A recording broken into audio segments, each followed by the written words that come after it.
राघव के ठाकुर। राघव एक बहुत ही निर्धन व्यक्ति था। उसके पास दो समय खाने के लिए भोजन की व्यवस्था करना भी कठिन कार्य था। वह भोजन की आशा में ठाकुर जी के एक बड़े मंदिर के बाहर जाकर बैठ जाता और हर आने जाने वाले से भोजन की आशा करता था। मंदिर में आने वाले श्रद्धालुओं से उसको भी जो भोजन मिल जाता था उसे खाकर वह संतुष्ट रहता था। अधिक की उसने कभी कामना नहीं की। पेट भरने लायक भोजन मिल जाए बस उतना ही संतुष्ट रहता था। निर्धन था किंतु हृदय से बहुत दयालु था। उसका यही प्रयास रहता था कि यदि किसी को उसकी आवश्यकता है तो वह उसकी सहायता करे। किंतु हमारा समाज ही ऐसा है, निर्धन को तो मनुष्य मानता ही नहीं। उसकी सहायता लेना तो बहुत दूर की बात होती है, उसको पास आने ही नहीं देते। किंतु राघव अपनी धुन में मस्त रहता था। कभी उसको ज़्यादा भोजन प्राप्त हो जाता था तो वह अपनी आवश्यकता के अनुसार भोजन रखकर शेष भोजन अपने जैसे ही कोई किसी निर्धन को दे देता था। कई बार ऐसा भी होता था कि उसको सारे दिन में थोड़ा सा भी भोजन नहीं मिल पाता था। वह उस दिन भूखा ही सो जाता था किंतु किसी के प्रति मन में कोई मैल नहीं रखता था। एक दिन ठाकुर जी के मंदिर में एक बहुत बड़े संत के दर्शन करने के लिए आए। स्वभाववश राघव ने संत से भी भोजन की अपेक्षा की। संत समर्थ और संपन्न व्यक्ति थे। राघव को देखकर उनको उस पर दया आई। आती भी क्यों ना, संत तो आखिरी संत ही होते हैं। उनको करुणावश उसकी सहायता करनी चाहिए। किंतु फिर उसके अंदर का संत जागृत हो उठा। उन्होंने उसका उद्धार करने का उद्देश्य मन में सोचा। यदि मैं इसकी आज सहायता करता हूँ तो इससे इसका क्या भला होगा। ज़्यादा से ज़्यादा आज का भोजन मिल जाएगा, कल यह फिर भिक्षा मांगेगा। यदि मैं कुछ दिन के लिए इसके भोजन की व्यवस्था करता हूँ तब भी उतने दिनों तक ही भोजन प्राप्त कर सकता है। इसके बाद ये फिर से भिक्षा मांगना स्टार्ट कर देगा। ऐसा तो इसका जीवन यूं ही व्यतीत हो जाएगा। इस अभोग के लिए कुछ ऐसा करना चाहिए जिससे इसका जीवन भी सुधर जाए। ऐसा विचार कर उन्होंने मन ही मन ठाकुर जी का स्मरण किया और राघव जी को छिड़कते हुए बोले, अरे क्या भोजन भोजन रट लगा रखी है, कभी किसी समय भजन में भी ध्यान रख लिया कर। ठाकुर जी के मंदिर के द्वार पर आकर भी हर किसी से भिक्षा मांगता रहता है। अरे भिक्षा मांगनी ही है तो ठाकुर जी से मांग, वही सबके दाता हैं।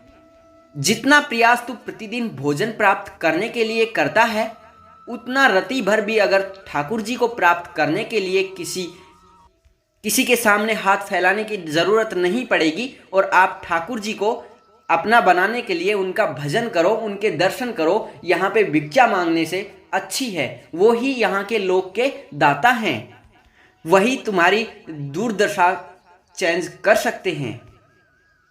मेरे पास तुझको देने के लिए कुछ नहीं है, जा मांगना है तो ठाकुर जी से मांग। इस प्रकार राघव जी को छिड़कते हुए संत वहां से चले गए। किंतु संत की बात राघव के हृदय में लग गई।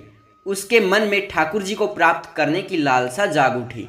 उसके मन में निश्चय कर लिया कि अब मैं किसी भी व्यक्ति से भिक्षा नहीं मांगूंगा, जो मांगूंगा ठाकुर जी से ही मांगूंगा। निर्धन था, फटे हाल था, कहीं कई दिनों से स्नान भी नहीं किया था, जिस कारण उसके वस्त्रों और शरीर से दुर्गंध आती थी।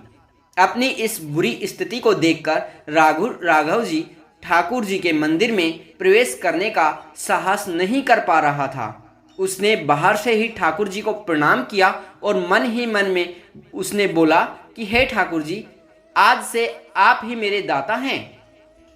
अब आपके सामने ही अपने हाथ फैलाऊंगा, आप दो या ना दो आपकी इच्छा, किंतु जब तक आप नहीं दोगे मैं किसी से कुछ नहीं मांगूंगा। ऐसा कहकर ठाकुर जी को प्रणाम कर राघव उस संत की तलाश में निकल पड़ा। बहुत भटकने के बाद एक स्थान पर उसको वह संत दिखाई दिया। राघव उसके पास पहुंचा और दोनों हाथ जोड़कर खड़ा हो गया। संत ने सोचा कि यह फिर कुछ मांग रहा है। तब उन्होंने कहा, तू फिर आ गया, तेरी समझ में नहीं आता, अब मेरे पास तुझको देने के लिए कुछ नहीं है।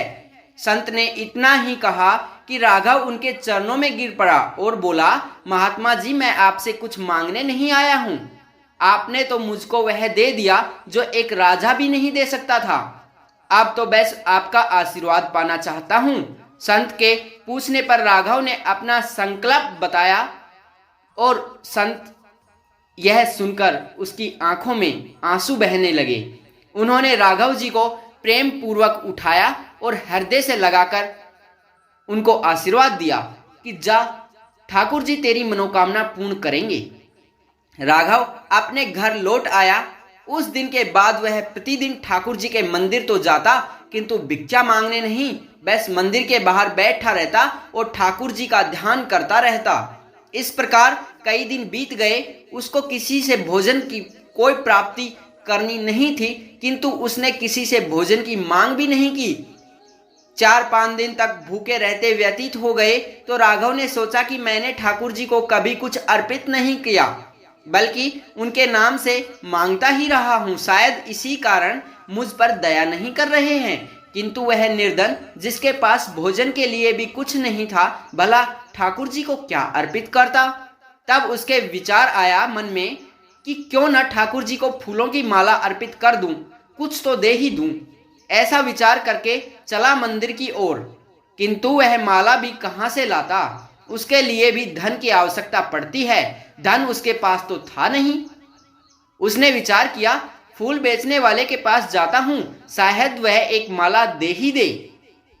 राघव फूल बेचने वाले की दुकान पर पहुंचा, किंतु तभी उसको स्मरण हुआ कि उसने किसी से कुछ मांगने का संकल्प लिया है। अब क्या करे, सोच विचार कर ही रहा था कि उसकी दृष्टि दुकान के एक कोने पर पड़ी, जहां दुकानदार ने पुरानी मुरझाई हुई माला डाल रखी थी। राघव को और कुछ नहीं सूझा। उसने उस मुरझाई हुई मालाओं में से एक माला उठाई और चल दिया ठाकुर जी के मंदिर की ओर। आज उसके कदमों में विचित्र तेजी थी, एक विश्वास और उत्साह, किंतु उसका उत्साह क्षण मात्र में विलीन हो गया। जैसे ही वह मंदिर की सीढ़ियों पर चढ़ने लगा, मंदिर के सेवादारों ने उसको रोक दिया। उसने बहुत मन्नतें की और कहा कि उसको ठाकुर जी के दर्शन करने दो, मैं उनको यह फूल की माला अर्पित करना चाहता हूँ। माला देखकर सेवादार हंसने लगे। उन्होंने उसका उपहास उड़ाया। यह सब चल ही रहा था, तभी मंदिर के मुख्य पुजारी आ पहुंचे। शोर शराबा सुनकर उन्होंने सेवादारकों से कारण पूछा तो उन्होंने सब बता दिया। मुख्य पुजारी भी राघव की ओर उनकी माला को देखकर मुस्कुराए और बोले, अरे तू तो जा भिक्षा मांग, यहाँ तेरा क्या काम। उन्होंने सेवादारकों से कहा, इसको यहाँ से हटाओ, आने जाने वालों को परेशानी हो रही है। सेवादारकों ने उनको वहां से चले जाने के लिए कहा। हताश राघव जी ने ठाकुर जी का स्मरण किया और कहा कि हे ठाकुर जी, मैं कैसे आपके दर्शन कर पाऊं। अब आपकी ही दया कुछ कीजिए। मैं स्वयं तो आपको माला अर्पित कर नहीं पा रहा हूं, आप ही इसको स्वीकार कीजिए। ऐसा कहकर राघव ने वह मुरझाई माला मंदिर की सीढ़ियों पर ही रखकर चला गया। राघव जी को ऐसा देखते हुए मुख्य पुजारी ने घृणा से सेवादारकों से कहा, इस माला को यहाँ से हटाओ। सेवादारकों ने मुख्य पुजारी के सामने ही उस माला को उठाकर झाड़ियों में डाल दी। इस सारी घटनाक्रम के बाद जब मुख्य पुजारी ने मंदिर की ओर ठाकुर जी के भवन में प्रवेश करने के लिए विचित्र सा कोलाहल सुना, जिसे देखकर पुजारी जी ने अन्य सेवादारकों से उसका कारण पूछा, तो सभी ने एक साथ ठाकुर जी के श्री विग्रह की ओर संकेत करते हुए कहा, ठाकुर जी के गले में पड़ी सभी मालाएं एक क्षण में मुरझा गई और सूख गई हैं। मुख्य पुजारी ने ठाकुर जी की ओर देखा तो यह सत्य था। ठाकुर जी के गले में पड़ी सभी मालाएं ऐसे प्रतीत हो रही थी मानो कई दिन पुरानी सूखे फलों की हो। सभी लोग बोले, यह सभी मालाएं एक क्षण में एकदम ताजी थी, अभी सुगंध फैल रही थी, किंतु ना जाने क्या हुआ, अचानक सब सूख गई। मुख्य पुजारी को बहुत ही आश्चर्य हुआ। उन्होंने सेवादारकों से नई मालाएं मंगवाने के लिए कहा, परंतु वह माला पहनाते ही वो भी सूख गई। अब सब लोग चिंतित हुए। सभी के मन में एक ही विचार था कि कहीं ना कहीं किसी से कोई बड़ा अपराध हुआ है, जिस कारण से यह सब हो रहा है। सभी लोग विचार विमर्श कर ही रहे थे, तभी पुजारी की दृष्टि ठाकुर जी के चरणों में पड़ी एक मुरझाई हुई माला पर पड़ी थी। वह माला मुरझाई हुई अवश्य थी, किंतु सूखी हुई नहीं थी। उससे भी भिन्न भिन्न सुगंध आ रही थी। उस माला को देखते ही मुख्य पुजारी के मुख से अचानक ही निकला, अरे यह क्या, यह कहाँ से आई।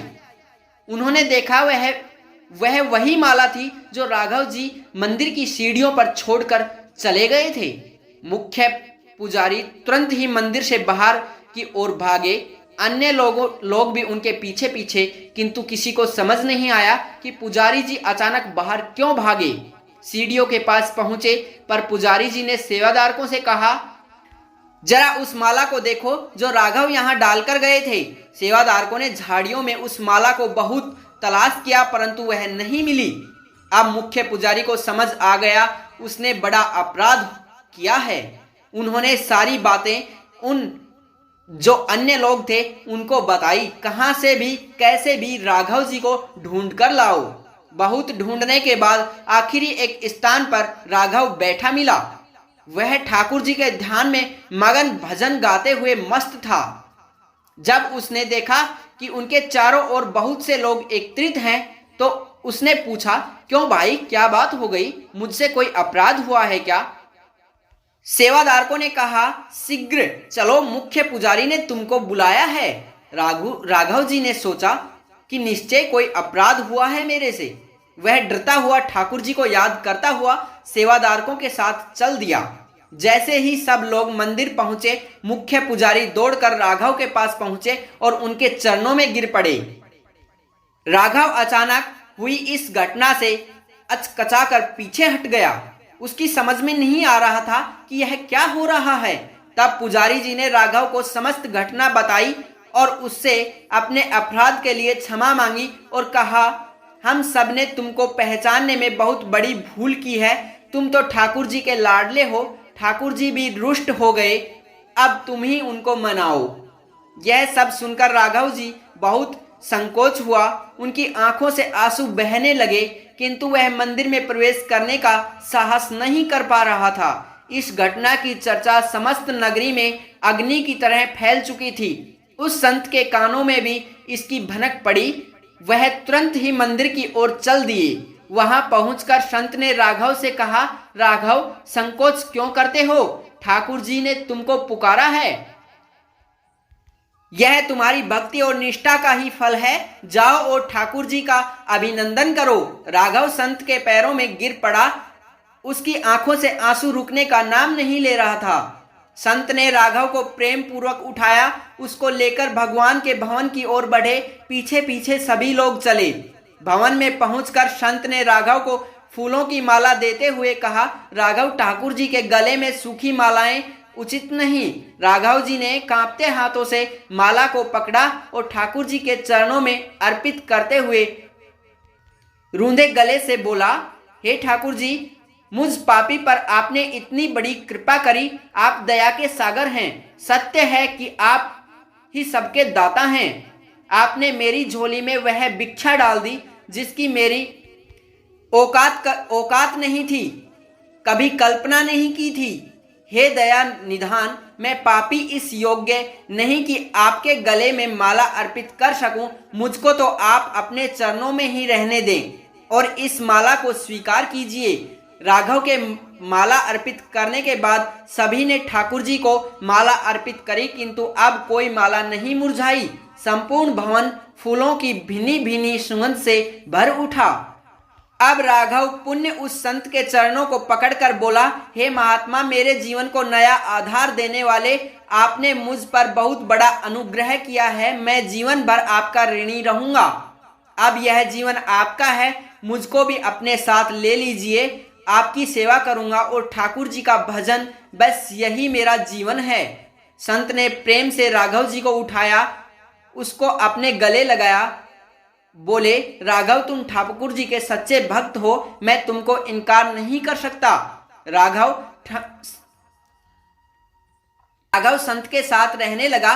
मंदिर में ठाकुर जी की सेवा का कार्य भी राघव को सौंप दिया। अब उसको भिक्षा मांगने की आवश्यकता नहीं रही थी। ठाकुर जी ने उसका इतना दिया वह दूसरे भूखे का पेट भरने लगा। राघव अब संत राघव बन चुका था। जय श्री राधे राधे।